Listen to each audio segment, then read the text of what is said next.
Namaste. In a series of lectures, we'll cover all the contents of chemical equilibrium as prescribed in the CBCS UG curriculum. So these are the basic outlines that we'll cover up during this whole exercise.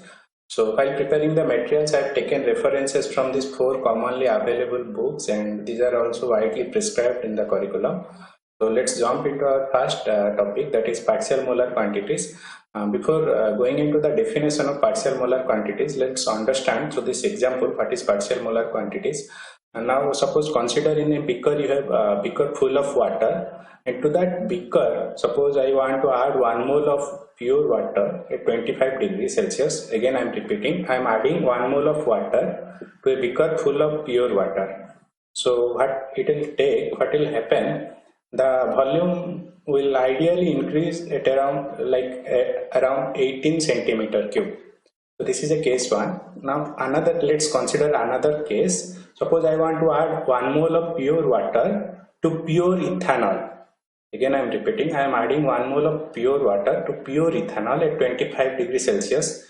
In that case, I should also expect that the volume of the content should increase by 18 centimeter cube. But in the second case, the volume of the content will increase only by 14 centimeter cube. Now why this happens? This happens due to the intermolecular interaction of water and ethanol molecules. That's why the volume actually decreases. Now let's consider the third case. Suppose I take a beaker mix in which ethanol and water mixture is there, and to that I am adding 1 mole of water. So what will happen, the volume increase will be somewhere between 14 centimeter cube to 18 centimeter cube. Now this 14 centimeter cube data I have taken from Watkins' book. This is the reference. So from this example we can define what is partial molar volume. By definition I can say the change in volume per mole of a substance added to a mixture of solution is called partial molar volume. So partial molar volume is dependent on local environment. As I said, it depends on the intermolecular interactions, more precisely on intermolecular interactions. So mathematically I express my partial molar volume as V bar as a function of pressure, temperature and number of moles of all the components. Partial volume by N1 is a function pressure, temperature and N2 remaining constant. So essentially here the concentration of the second component is remaining constant. Now how to achieve that? You are adding a component 1 and the concentration of second component is remaining constant. This can be done in a way that suppose you take your second component at very large excess, then only this condition can be satisfied. So this equation is applicable to binary solution or mixture where only one component, concentration of only one component is changing, but the concentration of other component is remaining constant. Suppose the concentration of second component also starts changing, then the change in molar volume will be given as partial molar volume of component A into dNA, again partial molar volume of component B into dNB. Now here I forgot to mention that partial molar volumes, generally partial molar quantities are expressed with a horizontal bar. So for volume it is volume over bar. So this is the usual notation of partial molar volume, the usual symbol with a over bar, horizontal over bar. Now suppose in a binary system, two components, the concentration of two components are changing, then the change in volume will be given as per this expression. Now what will be the final volume? So to know the final volume after changing the concentrations, I have to integrate this expression. So if I do that, this molar volumes are essentially constants at a particular composition. These molar volumes of any components remain constant. Only the concentration, the number of moles change. So using appropriate limits, I'll get the final volume is equal to molar volume of A into Na plus molar volume of B into Nb. Now let's go to a problem here. The problem says, suppose at 25 degrees Celsius, the density of 50% ethanol water solution is so much so, given that the partial molar volume of water So partial molar volume of water is given. What is the partial molar volume of ethanol? So density is given, partial molar volume of one component is given. It is asking to find out the partial molar volume of the other component. So from density data, it is a 50% mixture. We can calculate the weights, and from the weights we can we divide by their molecular mass for water. It is 18, and we can find out the number of moles for water. Similarly, from the weight of ethanol, we divide by 46, which is molecular mass of ethanol. We can find out number of moles of ethanol. So after knowing this number of moles, what we can do, we can find out partial molar of ethanol, partial molar volume of ethanol. What are the other things given? The partial molar volume of water is given.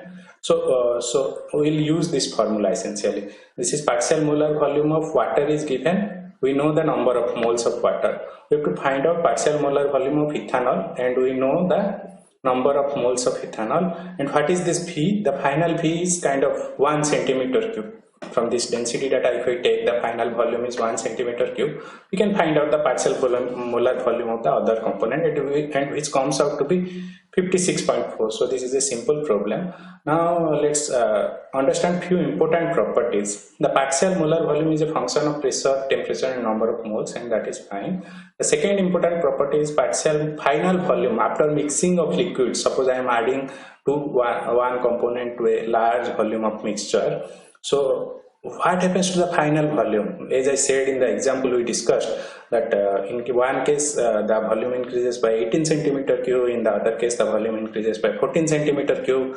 So the final volume may be greater than the sum of volume of pure component, or it can be lesser also. So it depends upon the, as I said, the intermolecular interaction. If it is a like interaction, the volume will decrease, and if it is a like-dislike kind of interaction, like polar non-polar kind of interaction, the volume will increase. So then again there is one more interesting property. Molar volumes are always positive, but partial molar volumes need not be positive always. There is an example, the limiting partial molar volume. What is limiting partial molar volume? Limiting partial molar volume means zero concentration. Suppose I am adding a component, the initial before adding that component, the concentration of that component in the mixture was zero kind of thing. So if I add magnesium sulfate to water, if I add 1 mole of magnesium sulfate to water in limiting condition means there was no magnesium sulfate beforehand in the water. So what will happen? The limiting partial molar volume will decrease. The volume will decrease instead of increasing. The volume will decrease. Now, why that happens? Because the salt dissociates and the ions are hydrated, and so that's why the volume collapses. Now, partial molar quantities. So far we have discussed partial molar quantities for volume only. We discussed partial molar volume, but we can discuss, always evaluate partial molar quantities for any extensive state function like internal energy, enthalpy, Gibbs energy, Helmholtz free function, and entropy, and all those things. Now this is a important graph.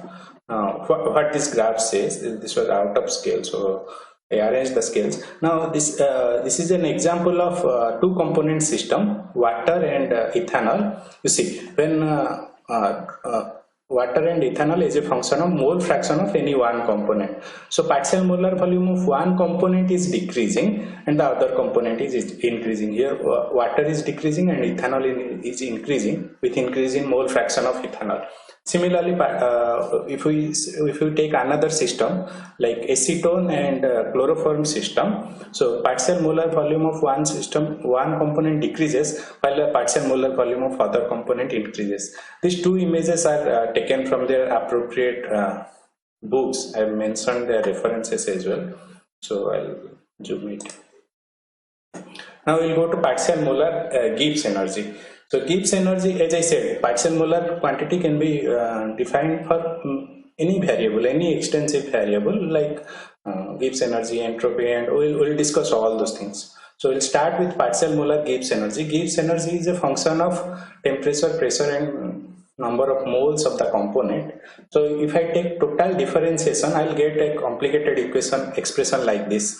So the first expression is function of dt, second is dp, then dn1, dn2, and it continues. Now suppose these concentrations are remaining constant, then this third term onwards the expressions will vanish. But if concentrations are changing, then these terms will not vanish. So we will assume that the concentrations are not changing. These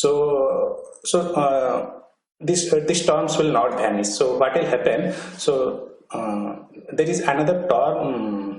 There is a new term defined called chemical potential. So what is chemical potential? Chemical potential is partial free energy divided by N1, temperature, pressure, and N2 remaining constant.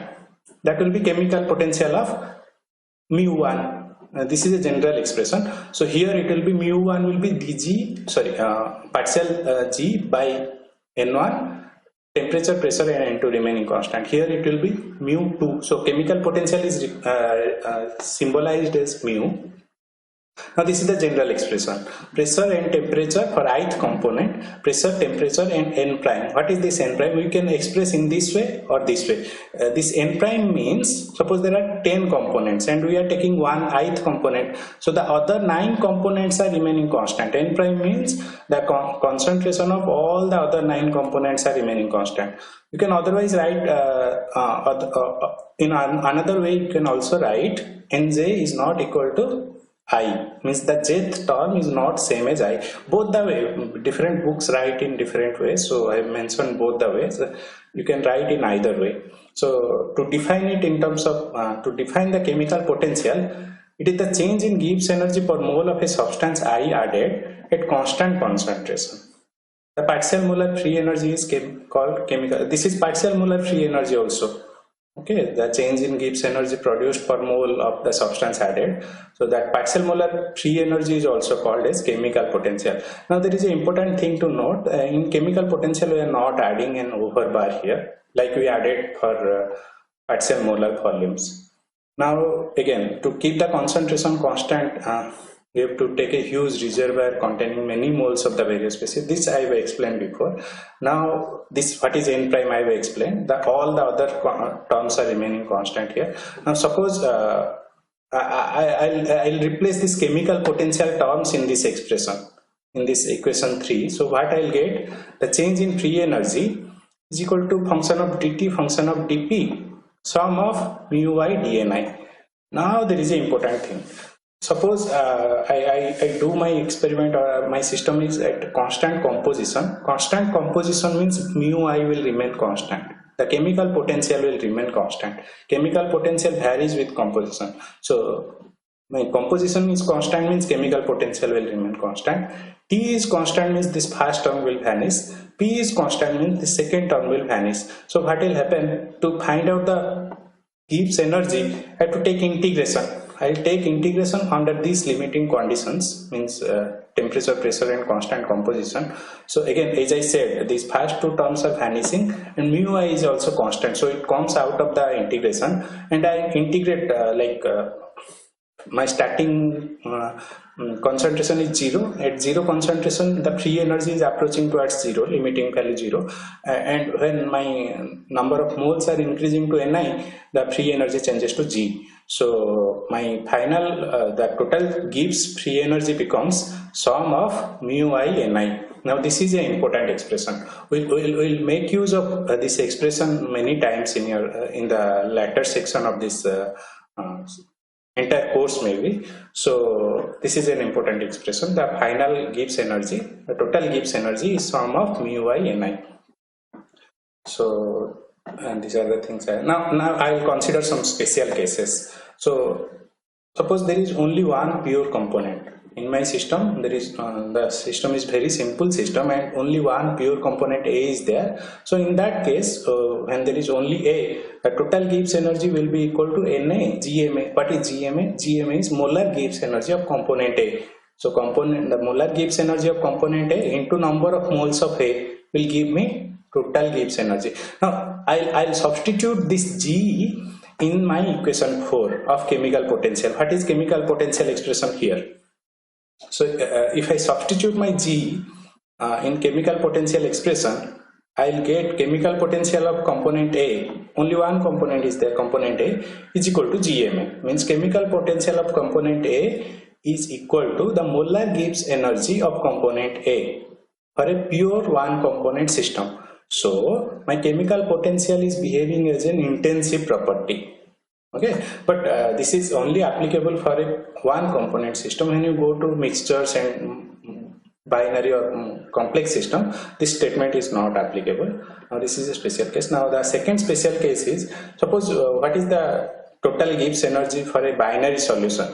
Now as I said, this expression, you let's use two components here, let the components be A and B. So if I expand this expression for two components, my total Gibbs energy will be mu A N A and mu B N B. So this is a simple case. Now the third special case is how to determine spontaneity of a process through chemical potential. So in thermodynamics we have studied to determine spontaneity of a process using entropy, Gibbs energy, enthalpy and all those things. So can chemical potential be used as a marker of spontaneity of a process? So to verify that, let's assume something. Before assuming that, let me say that there is a species called ith species, and there are two regions, two phases, maybe you can say, if you are not confused. So two phases, maybe gas or liquid or solid or liquid, two phases, any two phases. I'll call regions, region 1 and region 2, and my ith species is there.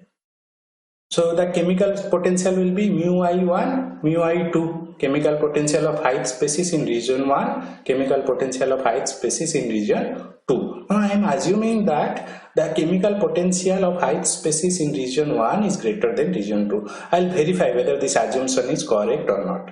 So with this assumption I'll go forward. Now suppose dNi moles of ith species is transferred from region 1 to region 2. Now change in Gibbs energy is given as final state minus initial state. So I am saying that material is flowing from region 1 to region 2. So final state is region 2 minus region 1. So my change in free energy is mu I region 2 dNi minus mu I1 dNi.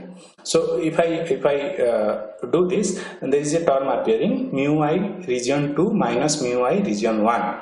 So this term will essentially be a negative term because I have assumed that mu I in region 1 is greater than mu I in region 2. Now in my change in Gibbs energy term, I am getting a negative kind of term.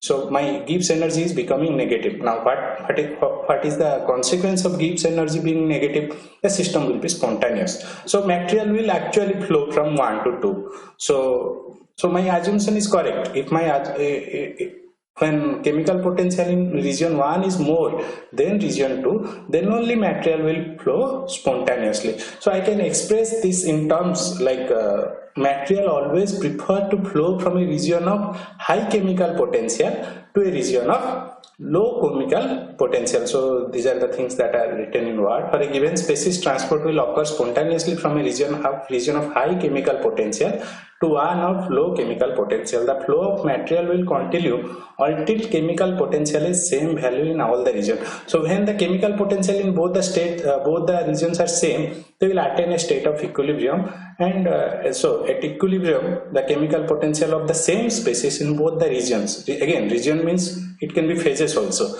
in phase equilibrium, this is a very important, this plays a very important role.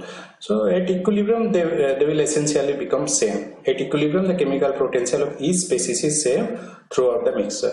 Now let's consider the special case 4, which essentially says how chemical potential is related to non-expansion work. So again the Gibbs energy is a function of pressure, temperature and concentration of various components. So I can write the change in Gibbs energy is equal to VdP minus SdT plus mu A dNA mu B dNB. This is extracted from thermodynamics also. So we'll go ahead with this. Now at constant temperature and pressure, these first two terms will vanish. So what I am left with? I am left with dG is equal to mu A dNA mu B dNB. Now what is this? This is change in free energy. The work done at constant temperature and pressure.